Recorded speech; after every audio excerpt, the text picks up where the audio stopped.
Nuestro tema ahora, enfermedades lisosomales. En las enfermedades de tipo lisosomal se tiene una deficiencia en la mecánica de la transformación de los alimentos a nivel de cada una de las células. En ellas existe en forma de pequeños estómagos, pequeñas vacuolas o globitos internos que se encargan de digerir los pequeños alimentos. Estos globitos son conocidos con el nombre de lisosomas y en su interior cada uno de ellos puede tener sustancias especiales para poder digerir a un nutriente en especial. En las enfermedades lisosomales puede existir alteración particular para alguno de los varios nutrientes que se incorporan a la función de las células, y el hecho de tener una alteración en particular puede condicionar alteraciones por las siguientes consecuencias: que haya un déficit por no incorporar el nutriente que debería estar presente en la célula. Las alteraciones son entonces por deficiencia de los nutrientes. Otra alteración que se genera es por el exceso en la sustancia que no se digiere, que trae como consecuencia una acumulación de metabolitos o productos de desecho que el organismo empieza a incrementar y se produce un daño en consecuencia por su acumulación. Y el último, que se origina cuando las reacciones químicas deberían de seguir un orden establecido y no lo llevan a cabo. Entonces cambian entonces sus mecanismos de transformación y se produce el trastorno por la derivación de las reacciones bioquímicas. En su mayoría, estas enfermedades lisosomales se caracterizan porque ante la ausencia de una vía metabólica normal, se va a causar deterioro en las funciones de los niños y en algunas ocasiones las sustancias tóxicas se pueden acumular en el hígado, en el cerebro, en el riñón, en los huesos o en otros lugares del organismo, condicionando su falla progresiva y su deterioro a un corto plazo de forma irremediable. Tendremos entonces niños que manifestarán deficiencia en la función cerebral o en sistemas digestivos, óseos, renales, cardíacos o pulmonares, además del sistema inmunológico. Estas enfermedades son un grupo de aproximadamente 50 procesos anormales diferentes con una prevalencia general que varía entre 1 a 5,000 a 1 en 7,000 nacidos vivos al sumarse todas las enfermedades variables de estas alteraciones. Afecta a todos los grupos étnicos y géneros también por igual, excepto en los casos en que la condición se relaciona con el cromosoma X, donde las mujeres son entonces las más afectadas. Principalmente se aprecian durante la infancia, pero varias formas atenuadas se pueden encontrar durante la vida adulta. Cada una de las alteraciones podrá tener alteraciones expresadas en formas variables de acuerdo con el defecto del metabolismo específico de que se trate, y en especial sobre la forma como se expresa entre cada persona, sus órganos y sus sistemas. Por el tipo de alteraciones específicas de la deficiencia hallada, estas enfermedades se clasifican en diferentes grupos y la mayoría de ellos, por la forma de afectar al paciente, pueden tener una clasificación adicional. La clasificación inicial se ha modificado con el perfeccionamiento de las técnicas para identificar la falla en forma definitiva. Las subdivisiones de las enfermedades también se relacionan con la sobrevida que llegan a tener, siendo algunas de carácter mortal en unas etapas tempranas de la vida, pero en otras se favorece su sobrevivencia más allá de la cuarta década.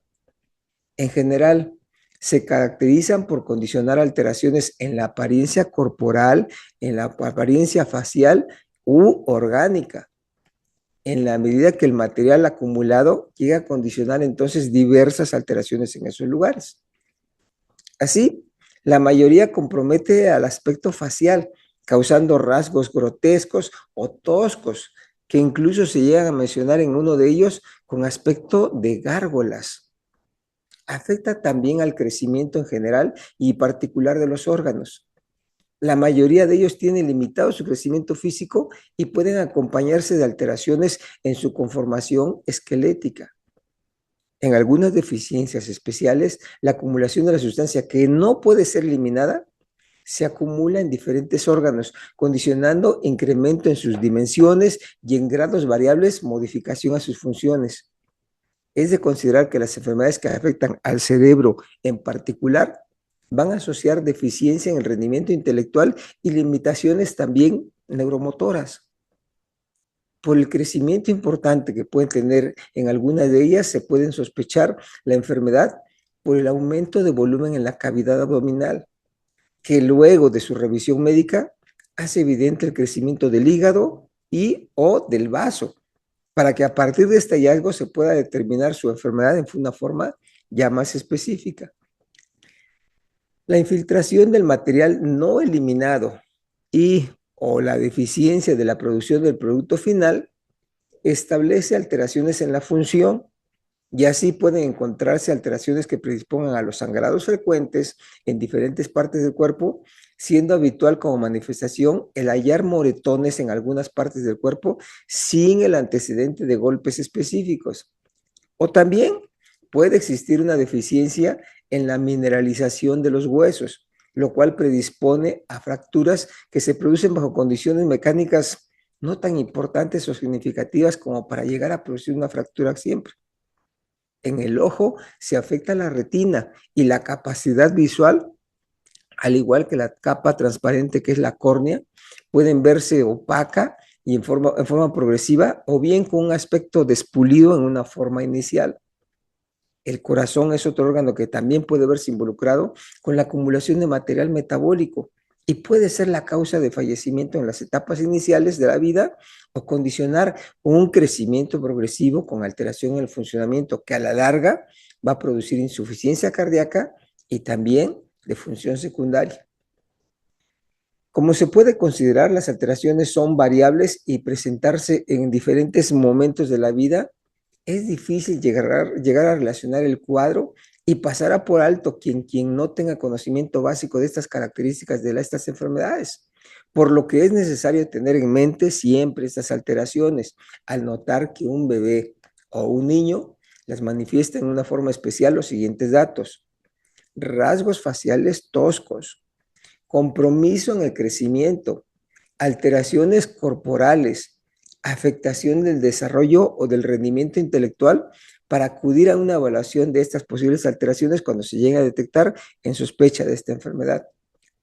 Ya el médico, para considerar esta enfermedad, debe integrar un historial muy completo, recabando entonces así también los antecedentes familiares sobre algunas alteraciones similares en otros familiares, y en especial si existe la posibilidad de consanguinidad entre los padres.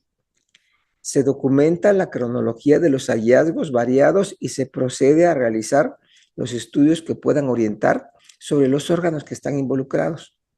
En forma especial se toma en cuenta la determinación de algunas sustancias en orina, considerando la precaución que a mayor edad del paciente se disminuye la posibilidad de su excreción para realizar el estudio confirmatorio con una muestra de sangre que debe procesarse de una forma muy especial por el tipo de sustancias a determinar con procesos tecnológicos que son muy especiales, que no se detectan en forma sencilla en cualquier laboratorio, siendo posible que el estudio se procese en países de primer mundo incluso.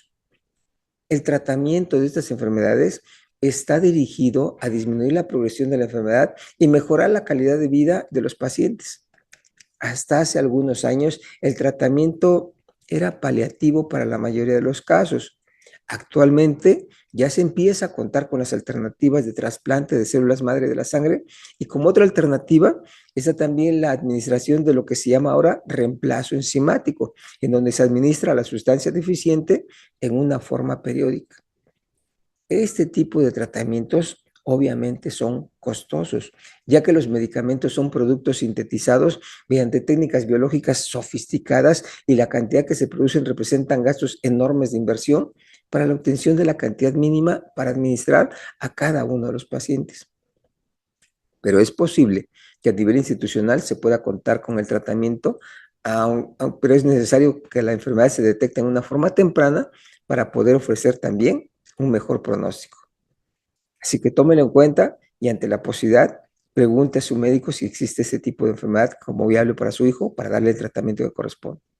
Esperamos que el tema haya sido de su interés. Si lo logramos y quiere usted compartirlo, puede pasar este enlace a través de sus redes sociales a familiares, compañeros o amigos, y que si tienen ellos interés en otro tipo de temas, que invítelos a que se suscriban a nuestro canal de video en YouTube, Pediatría Alevas.